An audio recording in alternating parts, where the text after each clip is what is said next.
All right, so before we dive into this video here today, I want to apologize first off for my incredibly raspy voice. I've been sick for the past few days, but still trying to crank out these videos.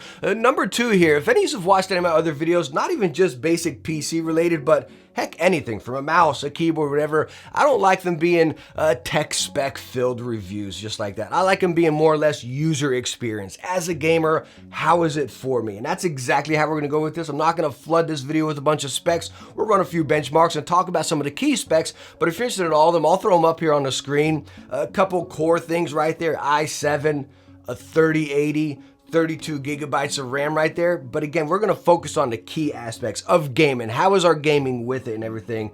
But if you're interested in some of the stuff that's written on the side of the box, again, I can put it up on the screen for you. But before anything else, let me tell you what, right out of the box with the Blade 15 here, this thing is an absolute tank. I mean, it is stinking solid. Aluminum body all the way around there, even on the bottom. I mean, it is solid, no flex whatsoever. Me being a big MacBook user, right? I've tested some other gaming laptops before, some of those like random MSI ones or some of these other ones, and they got these plastic shells, some Dell ones, you know, usually a lot cheaper than this. Yes, this does have a higher price, which we'll talk about, right? First, we're going to talk about, is it worth it, right? But anyways, testing some of those before with all that flex, and you just feel chintzy, you know. That's kind of what I went into this expecting. But wow, no. This thing, if you've ever held a Mac in your hand, this is that quality right there. I mean, you definitely have that Apple quality, which is something great. Again, talking about a gaming laptop. Now, looking over the laptop a little bit more here, taking a look at our ports, as you see, we have plenty of them right there. HDMIs, USBs, an actual SD card reader right there. Really great to have on a go, especially on a laptop. And then on the other side, again, more USBs, your headphone port, and then your power port. Now, one thing I want to point out here, which is a real stinker, as far as that power port with the brick that comes with it, your cable, you can only put it in one way. If you put it in the other way, it's going to actually cover up your USB ports, pretty much both of them on that side. So it has to be shooting towards the back right there. And talking about the power brick right here, it is a lofty one. This is a big power brick. You know what? Let's go ahead and pull out the scale. Got our other devices over here, get some sound testing, some heat checks. But let's go ahead and get this scale. We'll also weigh the laptop here as well. Let's go ahead and get this all sorted. So we got our scale out here, extremely dusty, right? So we're at 0. Here is our power brick at a pound, 1 pound, 0.9. So again, you got to think, you have this massive power brick in your bag along with the laptop. And again, it's lofty, which goes right along with that really great build. But you're talking right close to 5 pounds right here. You're talking, you got like 6 pounds in your bag as far as being a portable device. Again, the combination, it's lofty. But when we compile all that together there, as far as that build right out the box, talking about it being heavier in the quality of it, again, I would rather that great build quality and it be a little bit loftier to get that reassurance that, hey, I have a real solid product on my hands. And then again, when we fling it open, got your little power button there. Now, one thing I want to point out, as we just looked it over and we're looking at it right here, you can see it's pretty grimy, right? I didn't go ahead and clean this up and fluff this up for this video. I've been using it in gaming on this laptop, and this is, again, how it looks over time. I mean, it is just a grimy little mess right here. So I wish, I mean, of course, it's a laptop, right? Our hands are all over it, but I wish they would implement something where it kind of reduce some of the fingerprints, because it is just, oh, it's gross. But again, when the laptop's open, you still have that great build quality with it. All that aluminum right there and everything. The touchpad, you don't have all this give. It's not all wobbly and everything. But when we go up to the keypad up here, the keypad just doesn't feel that great. Again, it's kind of, feels maybe a little bit more mushy, and the keys sit really low. So again, gaming on it, me personally, I was getting a lot of fat fingers, right? I was pressing wrong keys here and there and everything, just because, again, they're so flush with it, you can't really decipher either of them. You know, now you do have per key RGB and RGB lighting, as you can see on here, which you can control through Synapse. But what I want to show you is, here's a cheap laptop, a little $500 little laptop I use here. And just looking at the keys to keys here, if we can actually catch it in the camera, you see how these are raised up a little bit more? They're honestly not even as wobbly as the Razer one, but they're just a little more tactile, right? I really like that, how tactile those are compared to this here. So that's something that I hope Razer implements later on in their laptops is, you know, they do all these mechanical keyboards. They got great switches and everything. I hope they implement something, some sort of way to get one of their mechanical type devices and raise these keycaps up a little bit like that. All right, so now as far as the speakers on the Blade 15, I mean, they're passable. They're not great. I mean, they're laptop speakers, right? It's like TV speakers. Like, yeah, some of them will get it done, but they're nothing amazing, right? So let's go on and crank this. We're at 52 right now, just so you can hear. It's clear. There's bass. Throwing frag. Not a bunch, but I mean, there's body to the sound is what I'm trying to say. Let's go on and crank it up a little bit more. We're gonna go straight to 100. So that was 50, now we're at 100% on Call of Duty Cold War here.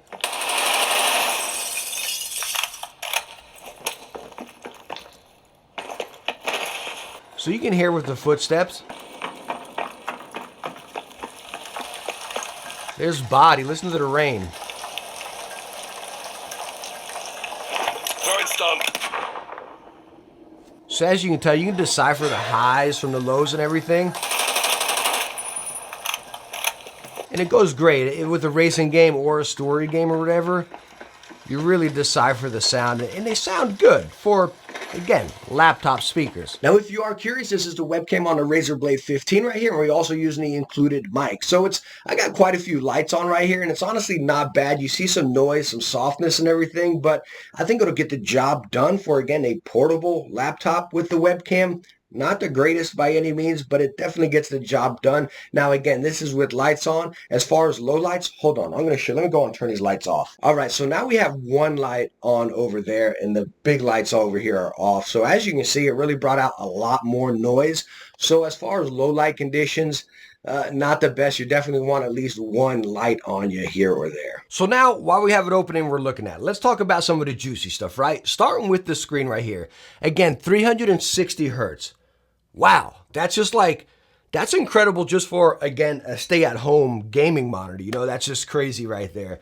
But even before we get into that performance, talking about the screen right here, 100% sRGB, and it's an IPS screen. And let me tell you what, it's 1080p. You all know I'm a 1440p or 4K guy. I game at 1440p on my PCs and then watch TV or game on my consoles on 4K. So I like that resolution, you know what I mean? 1080p is hard, very hard for me to go back on a gaming monitor. But I was so shocked with this one. The colors on this are just absolutely phenomenal. Like, I'd be hard pressed to guess this was 1080p. It really just it seriously blew me away, guys, really, because I'm, again, you always know I don't want to be a snob when it comes to products or stuff, but I game at 1440p or 4K. I don't touch 1080p anymore. I just don't.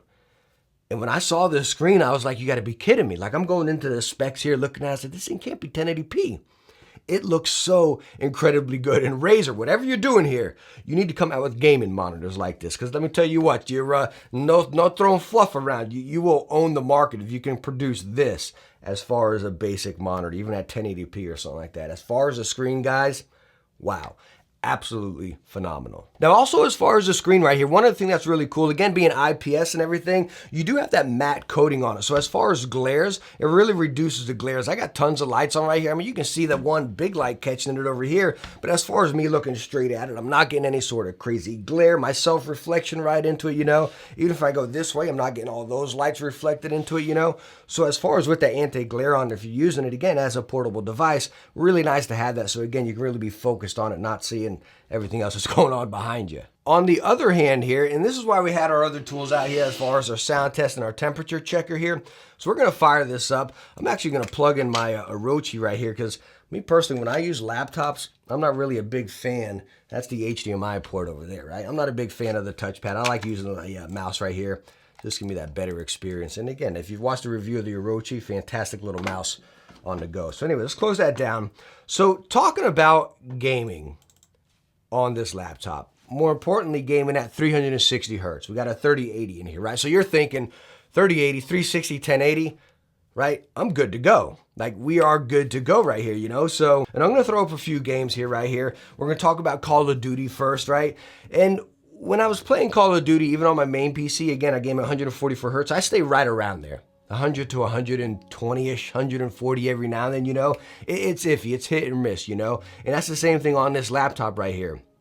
I stayed around that, the same as my 1440p, running 1080p on this guy, you know, which shocked me. I'm like, well, what the heck's going on here, you know what I mean? And that kind of threw me off a bit, right? I'm over here thinking 3080, 360 at 1080, I'm gonna be cranking it out left and right. Even with me lowering my settings, I still wouldn't hit 360, right? Going into a game like Rainbow Six, that's where I started getting some pretty good frames. I started getting really good frames in Rainbow Six, dabbling with any of the settings right there, you know what I mean?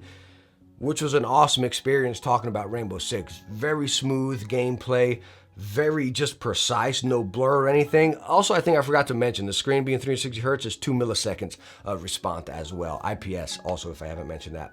But again, with the combination of colors in that response there, it was crisp even on Rainbow Six. But again, I still wasn't hitting 360, right? So going into, say, a AAA title like Shadow of the Tomb Raider, right? It was still very crisp. The colors were awesome. It was just very vibrant. You felt like you were in there. It was great. The colors were fantastic. But again, our key point here, talking about this laptop, 360 hertz, we're not hitting it. Let's show 2 more games here real quick that really shocked me and looked absolutely fantastic. Starting with Forza Horizon 4.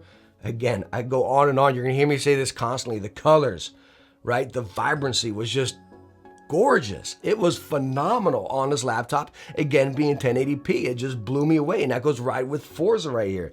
And even playing a racing game with WASD, weird at first, but I got the hang of it. It was actually pretty fun, you know? But Forza is just like, it wowed me. It seriously wowed me. It was butter smooth, butter crisp right there.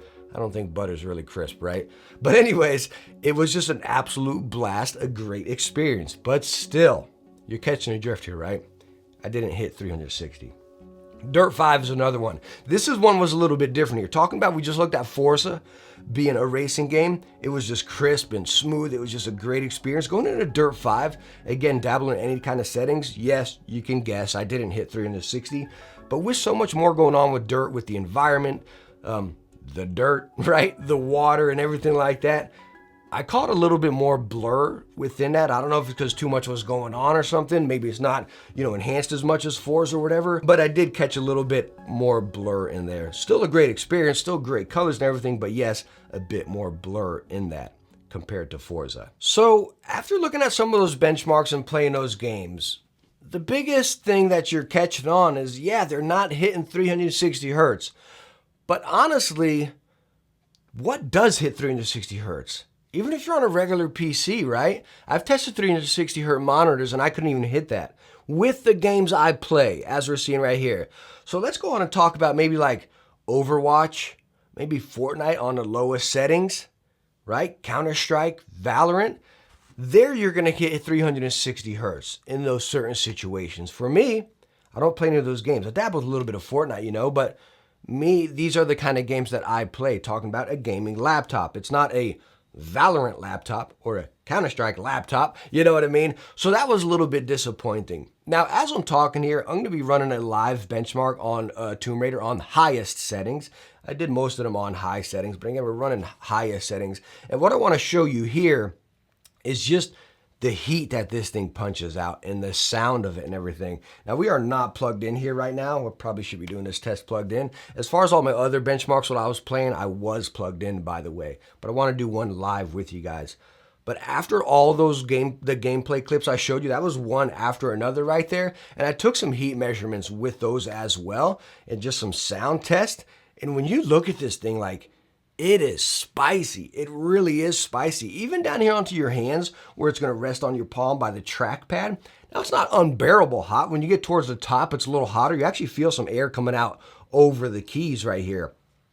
But when you flip it over, it's incredibly spicy. It really is. That's where your 2 fans are on right back there.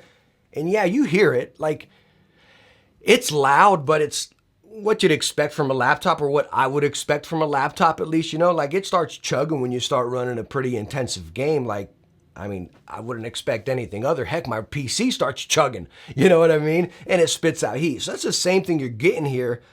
But again, it is a bit drastic on a laptop, something I want to put on my lap, just sit there and game. And whenever I did that, sitting in a chair, gaming on my lap, Well, my legs are covering up those fans right there, and it got incredibly hot. All right, so that benchmark I was doing live with you guys, it just finished on highest settings right here. As you can see, average FPS at 61, as you probably can't see actually because it's out of frame, but average FPS at 61. But that's not what we're talking about here. I want to just show you the heat on hand. So if we go on and scan this bad boy, I'm going to scan it right towards the back right here. We're getting 108 right now. Don't know if the camera can pick that up. Probably not. But anyways, we are getting 108 on the back side. Talk about the front where your palms are going to be hitting. We're at 90. Now let's be gentle and flip this guy upside down. I'm going to scan right on the back side here, back in between the fans. We're getting 110. So again, that's one benchmark. Before we were just sitting idle. We weren't even doing anything. That's one benchmark here. Not even playing the game. So after talking about all that with just the load and then again the heat and everything on this guy, it's probably like, well, how long is it gonna last? How about that battery life, right? Now it's stated to have 7 hours of battery life. I can tell you my use while I was sitting in the chair and it was used as a laptop, right? I was playing some Call of Duty on the high settings and I can count the amount of rounds I had on 2 hands right there and then the battery died, right? So fairly quick. Right now, it's almost a little bit above 50% on the screen right here. And when I go down to the icon, it says 75% remaining, 2 hours and 57 minutes. Again, is that just because we're in the benchmarks? The heat's really chugging through there, you know? So I don't think that battery life, again, it's as a gaming portable laptop, I think a lot of it cuts off. You understand what I mean? Like plug it in and then game, you're gonna be good to go.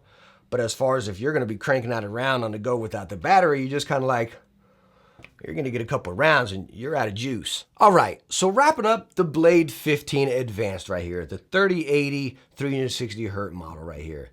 Is it worth it? Is it worth what? Is it worth that price tag of $3,000? Big ones. Hot dog. $3,000, all right? So that's expensive. There's no hiding it, no denying it. That's an expensive laptop. But again, look at what we're talking about here. We're talking about top tier, top of the line, right? Specs within this guy, the build. So it's justified. When you talk the specs that are in this and as far as a desktop, you're going to be almost close to that same price right here. But again, you're looking at it into a portable device. But again, we can spin the whole thing around and say, okay, well, we got the 3080, we got the 360 hertz, we got the i7, we got the great build and all that. But where I stand on what makes me question it is, well, I'm not really getting the performance out of this as I would expect out of a 3080 desktop. Obviously, right? It's a laptop, right? You're not going to get that same performance. But again, in my mind, as a gamer going into the store as a consumer, that's what I'm expecting. And not getting that at that price point was disappointing. You know, now again, like I stated earlier, 360 hertz, you're going to be hard to get that on a regular gaming PC. You are. So that's where I put it. I put it at an awesome device, a solid device, but a bit overkill. Maybe a bit more than a bit overkill. What I probably would put it at, for me at least, is I would go with one of the 1440p models, 144 hertz right there, and probably be able to top that out, get that little bit of resolution right there, and be able to top out closer around that 144, maybe for more or less around 100, 115 or something. At least you're getting your money per dollar as far as performance there. You know what I mean? With this guy, I don't feel like you're really taking advantage of everything that's right there unless you're playing a handful of games, if you catch my drift. And me personally, I don't just play a handful of games. Actually, I don't play any of those games that are more than likely going to hit that 360 hertz. So I put this as a laptop for 2 people. Someone that plays those games we mentioned, or someone that just wants the absolute best of the best. That's what you have here, you know what I mean?